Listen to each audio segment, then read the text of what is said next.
Just why do you think this coach was so successful, Neil? Well, it kind of goes back to what really drew me to wanting to write the book. It's just I really feel like he approached football in a whole different way that other people weren't doing. I'd spent 20 years covering the NFL and college football, and I'd done a lot of high school stuff, and I'd never really seen anyone approach the game the way he did. A lot of things that you think are just, so important aren't important to him, whether it's, pep talks or that kind of motivational speeches.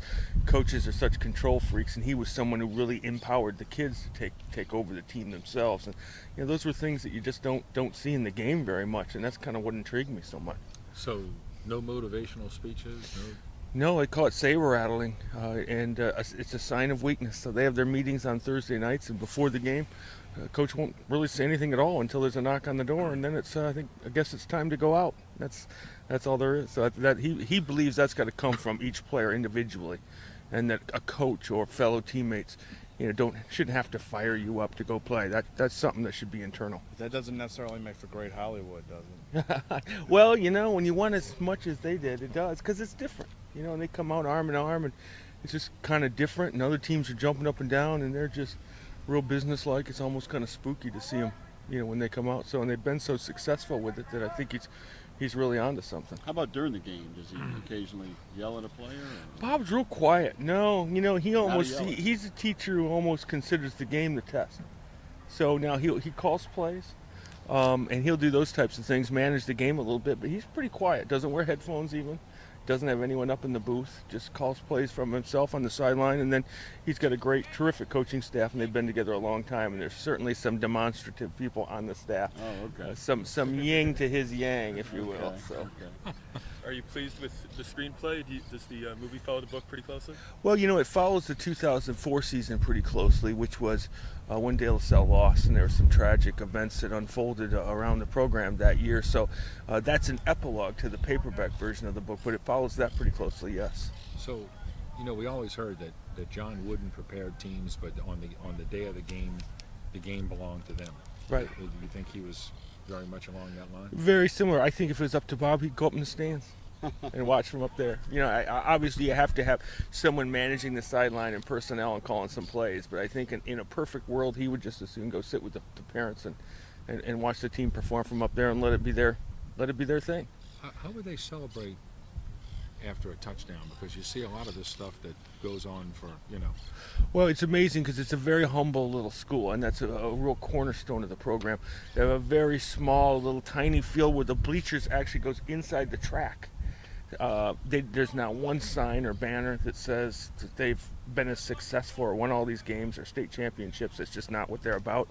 Several years ago, some parents who was a carpenter wanted to build a big trophy case, and the team got together and said, you know what, that's just not us. That's not what we're about. So humility and sincerity, big cornerstones of the program. So not a lot of celebrating. If you notice with De La Salle, they often won't even wear elbow pads or armbands or anything to differentiate themselves from their teammates.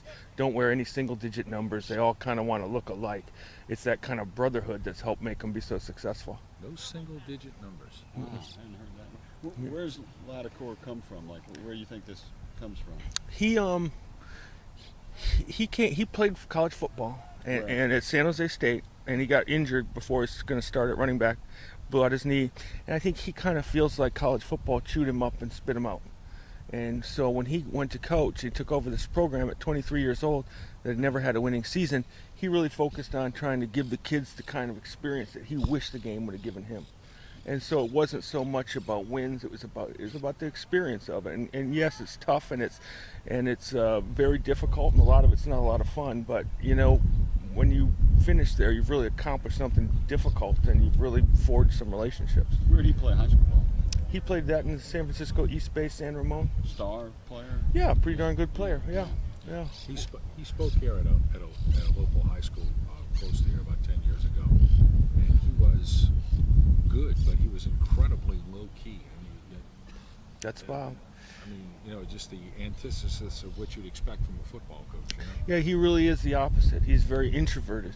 In a lot of ways, Bob's kind of shy. He doesn't want to go out and wear a De La Salle jacket and get slapped on the back at the mall. I mean, it's just not what he's about.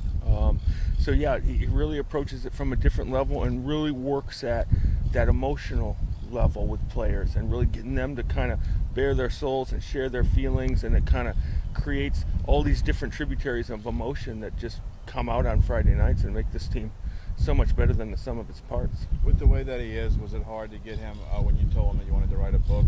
Was it a hard thing for him to? I mean, how did you have to convince him to do it? You'll have he tells that story. It's pretty funny, but I just pestered him, and basically I want to know what the secret is.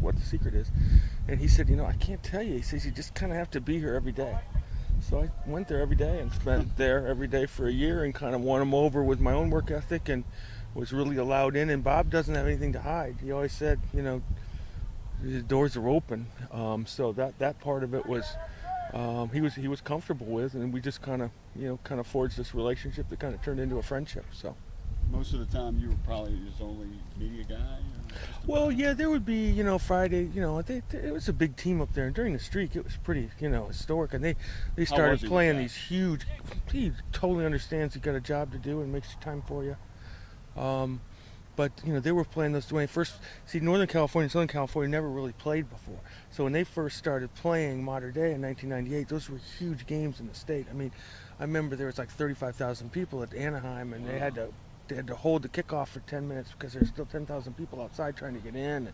So, I mean, these were huge games. And then they played Poly, and that was just the first game televised throughout the state of California. And then they played Evangel Christian from here in 04, and that was the first nationally televised game. So they were playing some real historic landmark games then that did attract a lot of media. Thanks. Sure. Appreciate it very much. You Thank betcha. you.